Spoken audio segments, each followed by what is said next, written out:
हम स्टार्ट करते हैं मल्टीपल चॉइस क्वेश्चन का सेशन। और मल्टीपल चॉइस क्वेश्चन में आपको ये होना चाहिए कि जो चैप्टर हमने पढ़ाया है उसका पूरा बेसिक कॉन्सेप्ट क्लियर रहना चाहिए। जो हमने न्यूमेरिकल किए वो पूरे क्लियर रहना चाहिए। उसके बाद में हमने कुछ की पॉइंट पर डिस्कशन किया है, तो की पॉइंट आपके पूरे क्लियर रहना चाहिए। उसके बाद में इस सेशन को आपको देखना है।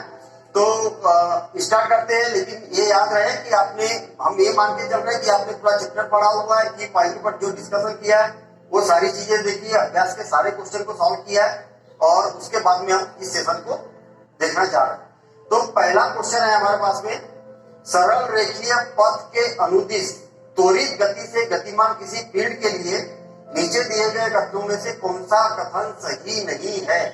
क्वेश्चन को प्रॉपर तरीके से समझना है। देखना यहाँ पर क्या बोला जा रहा है, एक सरल रेखा में कोई कण क्या है, गतिमान है और गतिमान त्वरित गति से गति कर रही है। तो फिर नीचे दिए गए कथन में से कौन सा कथन सही नहीं है। देखना, ध्यान देना, यहाँ पर त्वरित गति की बात की जा रही है ना। त्वरित गति मतलब उसका वेग क्या होगा, कंटिन्यूअस बढ़ते हुए जाएगा। अब कौन सा कथन सही नहीं है इसके बारे में हमें डिस्कशन करना है।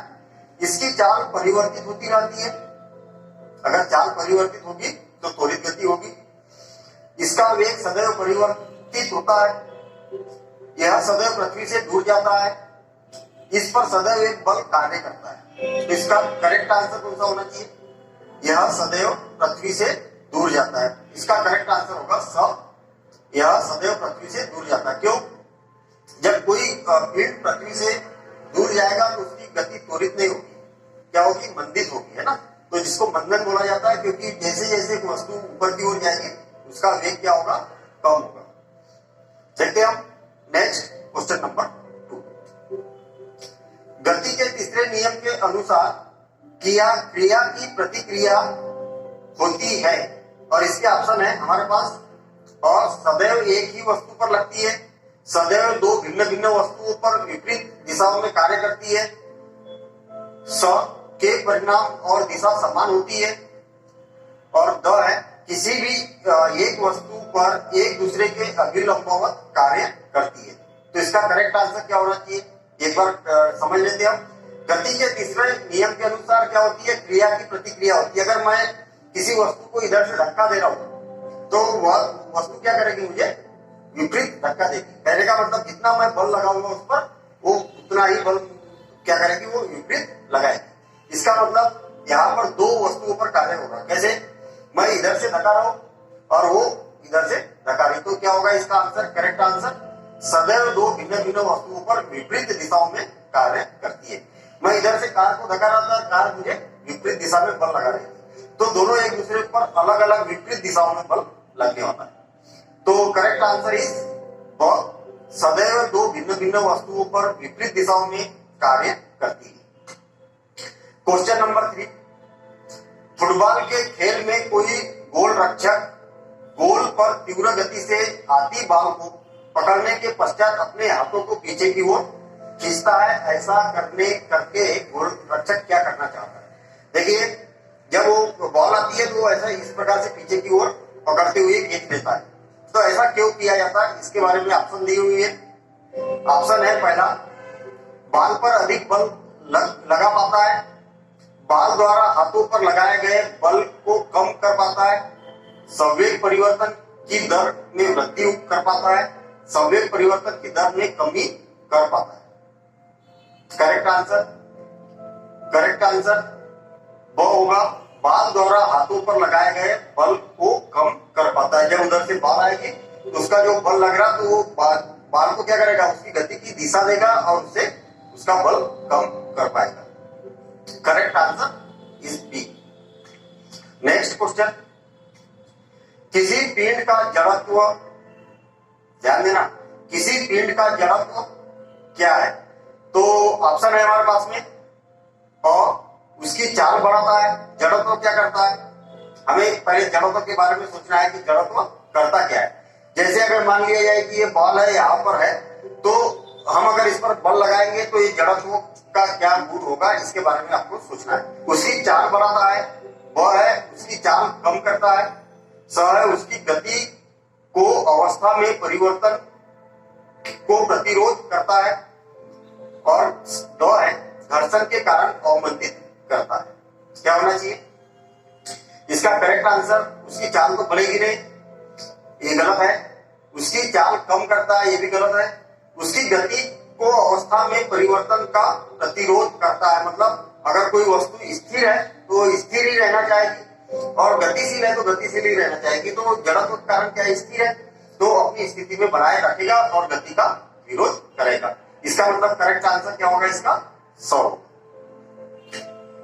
क्वेश्चन नंबर 5, कोई यात्री किसी गतिमान रेलगाड़ी में एक सिक्का उछालता है जो उसके पीछे गिरता है और इसका यह अर्थ है कि रेलगाड़ी की गति है।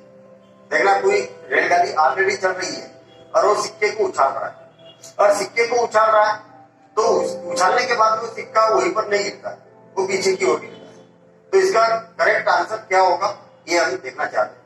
इसका अर्थ है कि रेलगाड़ी की गति त्वरित गति है, एक समान गति है, अवमंदित गति है, वृत्ताकार पथ के अनुदिश गति है। करेक्ट आंसर क्या होगा इसका? करेक्ट आंसर त्वरित गति होगी। क्यों होगी यहाँ पर हम देखते, देखना रेलगाड़ी अगर चल रही है और एक समान चाल से अगर चल रही है तो देखना वहां पर रेलगाड़ी में जो व्यक्ति बैठा है वो क्या करेगा, रेलगाड़ी के साथ में चल रहा है, उसके जेब में जो कॉइन है वो उसकी भी गति वही रहेगी जो उस मनुष्य की गति है। यदि रेलगाड़ी की त्वरित गति होगी तो क्या होगा, सिक्के की और उसकी गति क्या होगी, एक जैसी होगी। लेकिन जब सिक्का ऊपर की ओर उछालेगा तो चूंकि रेलगाड़ी की गति क्या है, त्वरित गति है, तो त्वरित गति के साथ में वो व्यक्ति भी त्वरित गति करेगा। लेकिन सिक्का की जो वर्तमान गति थी जब उछाला तब की वर्तमान गति थी वही गति रहेगी और सिक्का पीछे की ओर गिरेगा। बात क्लियर? और एक बार साथ में अगर मान लिया जाए कि रेलगाड़ी जा रही है तो रेलगाड़ी में बैठा पैसेंजर, उसकी गति, रेलगाड़ी की गति और सिक्के की गति क्या होगी, एक ऐसी होगी। ठीक है, एक ही गति से तीनों गति कर रहे होंगे। जब सिक्के को उछाला जाता है तो जब जिस मोमेंट पर सिक्के को उछाला जाएगा उस सिक्के पर भी उछालते समय भी उसकी तीनों की गति एक जैसी होगी।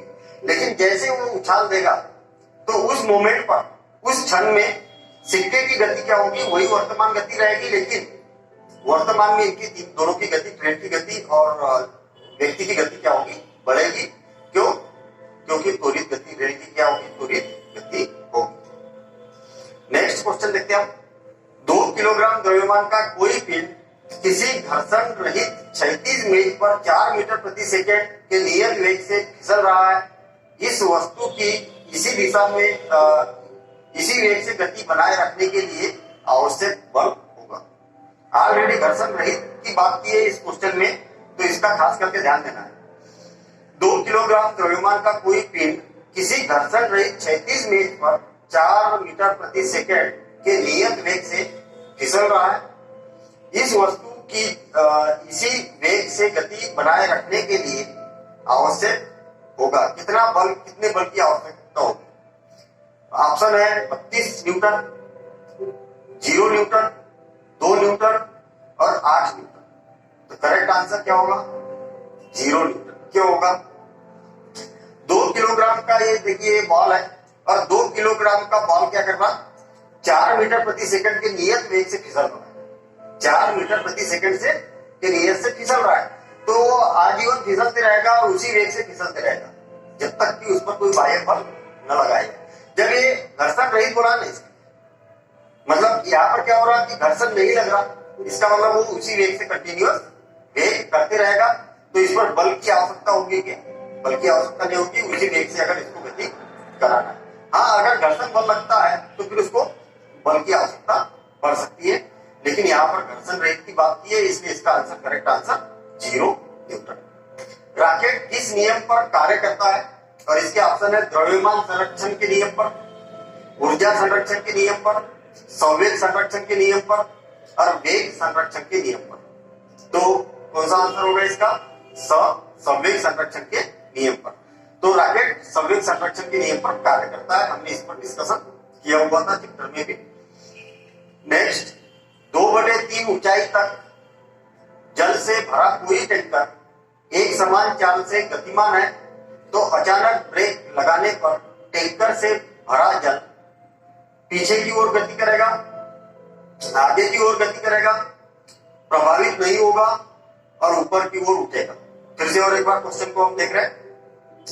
2/3 ऊंचाई तक जल से भरे कोई टैंकर एक समान चाल से गतिमान है। अचानक ब्रेक लगाने पर टैंकर में भरा जल पीछे की ओर गति करेगा, आगे की ओर गति करेगा, प्रभावित नहीं होगा या ऊपर की ओर उठेगा। इसका आंसर यहां पर देखना, जल और टैंकर एक समान वेग से गति कर रहा और जैसे ही ब्रेक लगाता है तो टैंकर रुक जाएगा, लेकिन पानी उसी गति से गतिमान करेगा। करेक्ट आंसर क्या होगा इसका? वह होगा आगे की ओर गति करेगा। Next question,